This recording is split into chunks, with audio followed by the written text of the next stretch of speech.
ilmunya tidak punya ilmu agama. Maka nyoke yang akan terjadi persoalan dalam kehidupan dan yang berbagai macam. Ada orang-orang yang kadang-kadang bergelagat, sangsang wadadakalan mereka orang-orang sufi. Ba'abahlah seolah-olah mereka orang-orang yang sufi. Bahkan macam-macam orang yang pegang Muhammadnya lahir pak Allah. Allah lahir pak Muhammad. Macam-macam dah. Itu persoalan-persoalan yang hidup hari ini. Maka nyoke perlu kepada adanya untuk benar-benar kita belajar ilmu supaya kita mengenal siapa mana yang benar-benar ahli sunnah wal jamaah. Jadi ledaklah persoalan-persoalan yang akan kita hadapi di masa yang akan datang. Tapi alhamdulillah persoalan-persoalan itu hari ini masih banyak ulama-ulama kita tanya yang akan membentengi kita daripada aliran-aliran sesat. Mungkin hanya yang bisa tuan sampaikan. Lebih dan kurang tuan laki maaf kadang-kadang nakasar atau yang tidak menyenangkan. Maka mudah-mudahan yang paling penting bahwa selesai daripada katanya mendengarkan ceramah agamanya, keluar katanya daripada segala dosa-dosa.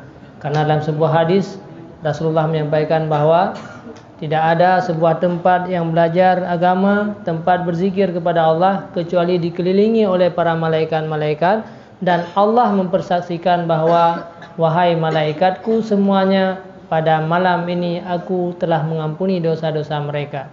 Bahkan ada di antara mereka yang berkata, ya Allah, si fulan itu datang pengajian kan gara-gara ikhlas.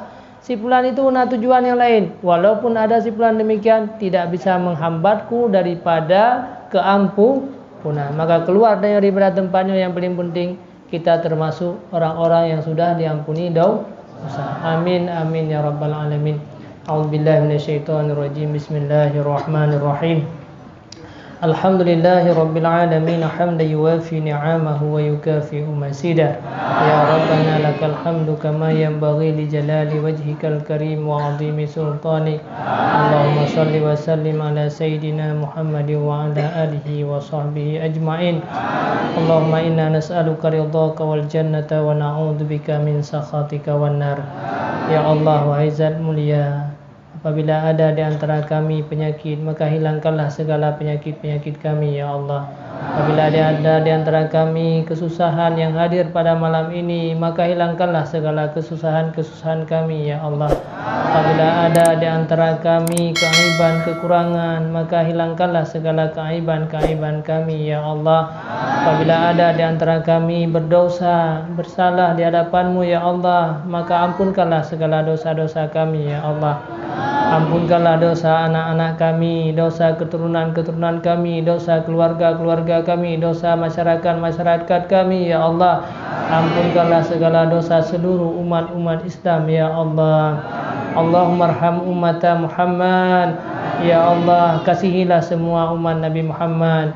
Wahdi ummata Muhammad, ya Allah, berikanlah petunjuk kepada mereka umat Nabi Muhammad. Wa aslih ahwala ummati Muhammad, ya Allah. Apabila ada umat Nabi Muhammad yang bersalah, apabila ada umat Nabi Muhammad yang berdosa, ya Allah, apabila ada di antara mereka yang tergelincir, ya Allah, maka hapuskanlah segala dosa-dosa mereka, ya Allah. Perbaikilah akhlak-akhlak mereka, ya Allah. Jauhkanlah mereka daripada segala maksiat kepada Engkau, ya Allah, ya Rabbal Alamin. Ya Allah, wahai Zat yang mulia, jagalah anak-anak kami, jagalah keturunan-keturunan kami, ya Allah. Jadikanlah mereka orang-orang yang taat, orang-orang yang beribadah kepadamu, ya Allah. Jadikanlah mereka sebagai benteng bagi kami, ya Allah. Jangan jadikan mereka sebagai jalan kami untuk menuju kepada neraka-Mu, ya Allah. Ya Allah, wahai Zat yang mulia, tabahkanlah kami, tabahkanlah anak-anak kami, ya Allah. Karuniakan kepada mereka ilmu yang bermanfaat, ya Allah.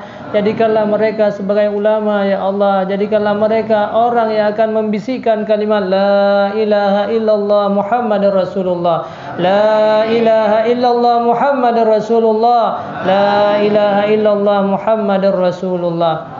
Ya Allah, wahai Zat yang mulia, ampunkanlah segala dosa hamba-hamba-Mu, ya Allah. Lunasilah segala utang-utang kami, ya Allah.